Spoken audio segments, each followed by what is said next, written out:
Hello. Today, you will hear a story about a man's revenge. My parents and I lived in a small apartment. As a child, I did not have a wide variety of toys. My father earned as much as he could, but this money was constantly not enough. Our apartment was rarely renovated and there was not much furniture. At the time when I was little, the furniture was not cheap, but there was no special assortment. The factory furniture that stood in our house was the same as in many other families. Brown cabinets and cabinets, which were very large and took up a lot of space in the room.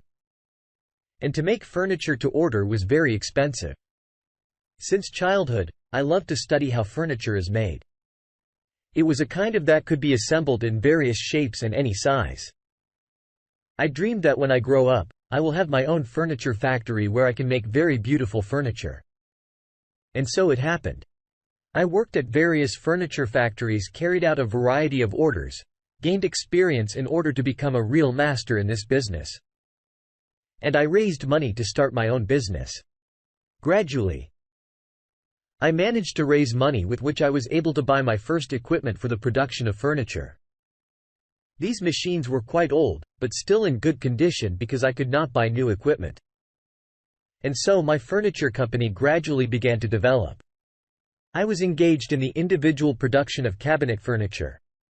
I knew where it was possible to purchase material below market value, negotiated deliveries, hired the first people who began to fulfill the first orders. The work was worn out. It was much easier for me to work in other people's factories, but the desire to open my own company made me work hard at it, and I started to succeed.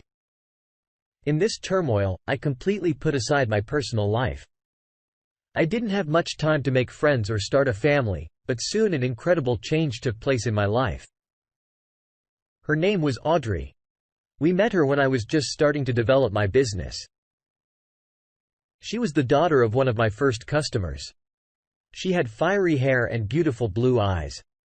She was damn attractive, and I immediately liked her. Audrey came to consult me about the choice of furniture. "Charlie, good afternoon. I'm here for a consultation." Came to my office Audrey. "You must be Audrey, right?" I asked her. "Yes. Exactly." "Great. Come on. Sit down. Here are the catalogs and sample materials. Let's get started." Audrey came in a beautiful light dress with polka dots. She placed her purse on a small chest of drawers in the corner of the room, carefully picked up her dress with her hands and sat down at the table opposite me. I moved my chair closer to her so I could more easily view the samples. Her delicate, but very fragrant perfume blew me away. It was one of the most beautiful scents I have ever smelled. I tried to concentrate on my work, but my gaze was hard to break from her incredibly beautiful neck. "And so Audrey, look, I would advise you to choose facades made of MDF board. They are very heavy, but they amazingly display any shade you are interested in. There is a nuance since these facades weigh a lot, then for them, you need to immediately take a more reliable amount. Such furniture will be more expensive, but it will have a completely different look than cheaper ones." "Look, Charlie." "Yes. I see. It's much better than what other companies offered me. And the price you have, to be honest, is lower than others." With delight answered Audrey. "That's wonderful. I do not hide the fact that my company has only recently begun its existence. But we are working with our small team to ensure that everything is done with the highest quality.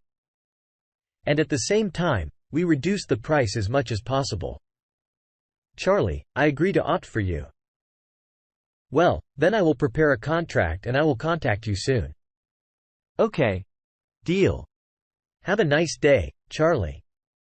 Audrey looked at me with a smile. "Have a nice day too, Audrey."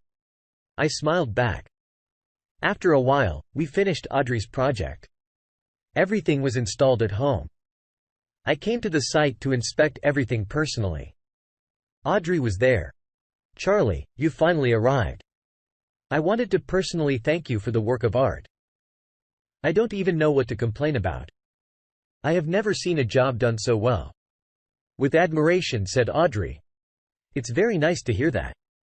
I'm really glad that you liked everything," I answered. "Charlie, I understand that you are a very busy person, but still, can you find some free time in your schedule to drink coffee with me?" Audrey asked me with narrowed eyes and a smile. "Audrey, I can always find time for you. Maybe then tonight at about 7 o'clock, I'll pick you up." "Fits perfect. Then look forward to the evening." "Okay, Audrey.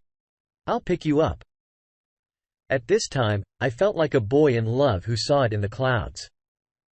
I was very pleased that Audrey herself offered to meet outside of work. Otherwise, I would have proposed to her. This evening was unforgettable. Like so many others, Audrey and I became very close and started dating. And after while we got married, everything was just gorgeous. It's been 18 years of our marriage together. My business was booming. I was less and less present at the production. I hired a head of production whose name was Constantine. He was an experienced guy. I liked his work. He supported all my narratives regarding quality and timing. Production continued to run like clockwork. Audrey was also a fairly non-poor family. Audrey worked all her life for her father. But a sad incident happened. The father's company went bankrupt. Audrey was left without a job. But I arranged it for my production without any problems. She was in charge of bookkeeping and procurement of materials. We were fine again, but the situation changed when I had to go on another business trip. "Orgary, honey, I need to go abroad again for a couple of weeks. I will negotiate to open our branch. My sweet, 2 whole weeks without you. So long?" Audrey asked worriedly. "Honey, this is a very important deal. I myself do not want to leave for so long, but it is necessary. You know, I promise I will find time every day to chat with you, honey. If there is an opportunity, then come back as soon as possible." "Definitely. My love. The work of the company is on you. Don't let me down. You can rely on Constantine. He also knows a lot of things, so you can handle it." "Okay, darling."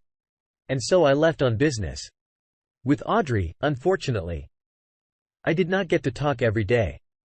But she also acted a little strange. When I called her, she constantly did not pick up the phone and called back only after a few hours. Audrey said that there is a lot of work and she is very busy, but I did not understand what she could be so busy with, but work in production was even less than usual. I felt a coolness in communication with Audrey, as if she was moving away from me.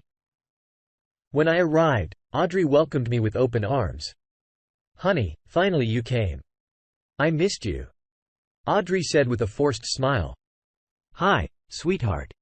I miss you too," I answered. "Honey, you signed a new contract without me." "No. What did you get?"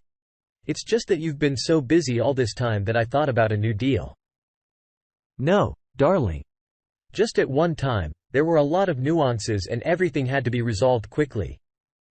So that's why it all dragged on." Okay. I did not dig into the details and ask even more. After all, I just arrived. I decided not to think about it anymore. Soon I arrived at my favorite production where work was in full swing. Everything seemed to be in order. I went to the sawmill, which rang very loudly for the whole workshop. The guys were just cutting new sheets. They did not notice me, but I just stood not far from them looking at everything around. Suddenly, the sawmill stopped. The guys had just finished their work, and I heard their conversation. "And the head of ours is still that womanizer. Have you heard? Are you talking about Constantine fucking the boss's wife?" "Well, yes. I only recently found out. I saw them together." "Yes. It's been a long time. Just let's talk less about it. Otherwise, we won't say hello. This is absolutely none of our business. Let them figure it out themselves." I was shocked by what I heard and approached the guys closer. Guys who are there and who should deal with. Boss. We didn't even notice you. Yes. We are talking about our own. Fright, and responded one of them. It's clear, guys didn't notice anything strange while I was gone. No, boss. Everything is in order. Everything is as always. The guys were afraid to tell me, but I did not blame them and did not ask questions. I had to find out the truth myself. It's just that number one will tell me anything. Suddenly, I remembered about the video surveillance cameras in production. I had never seen them before, but now they would be very useful. I went into a small room where there was a server. But the video was deleted. It made me clearly feel bad.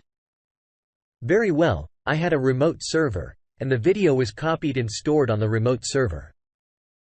I started watching the video. Suddenly on one of the videos I saw Constantine and Audrey in my office. Finally, your husband dumped on a business trip.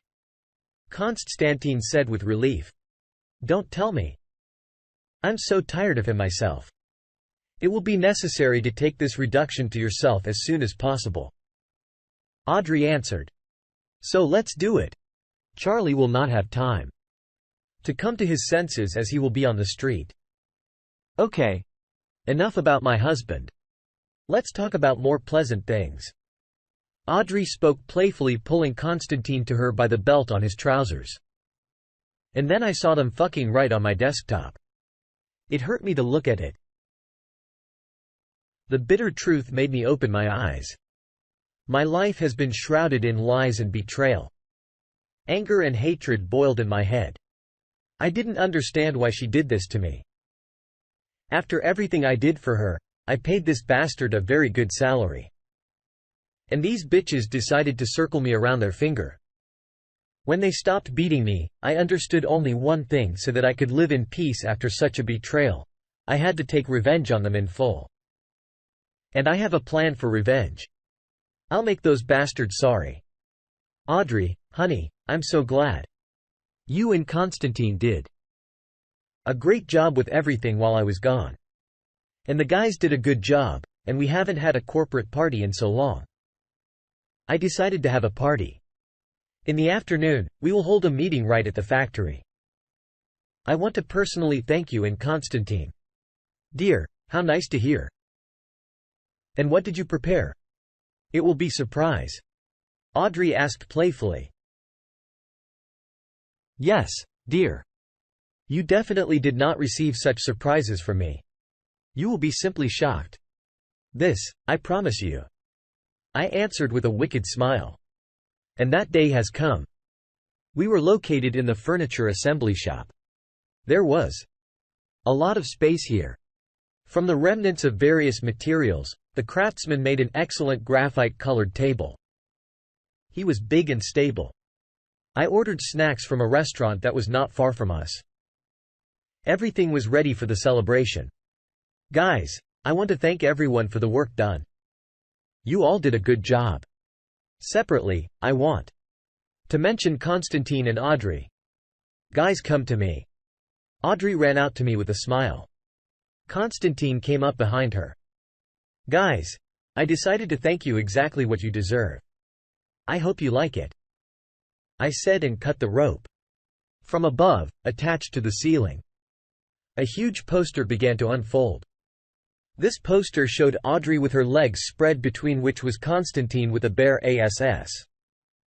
Well done, bastards! I shouted. What is it? What is it? Audrey screamed. It's you, bitch. It's you. You're a freak, shouted Constantine and wanted to run up to me. Cool down, you bastard. I shouted, grabbed a bucket of brown paint, and doused these gals from head to toe. Great color. You both suit the color of shit. I don't want to hear anymore. Constantine. I'll see you again. I'll tear off your stupid head. I'll make it impossible for you to find a normal job in manufacturing. So pack your things and get out of here. And you, dear, thank me well for my care. I will repay you with the same coin. I'm filing for divorce. And you can't go back home. I have already safely collected all your things in bags and taken them to the nearest garbage dump. Now you both are waiting for exactly the life you are counting on. Get out of here." The pain trickled slowly down the hair of these bastards, it flowed into their shoes. And when these bastards left the production, their shoes squeaked funny. Soon I divorced Audrey. All my business and estate was insured, so Audrey didn't get anything. Constantine, completely left in an unknown direction. I did not see him again. And I opened new branches. There was much more work, but the income also increased nicely so that I could continue to live contented and happy. Dear listeners, your support is very important to us. If you like our story, please like, comment, and subscribe. It's very motivating for us. We need your feedback to improve our content.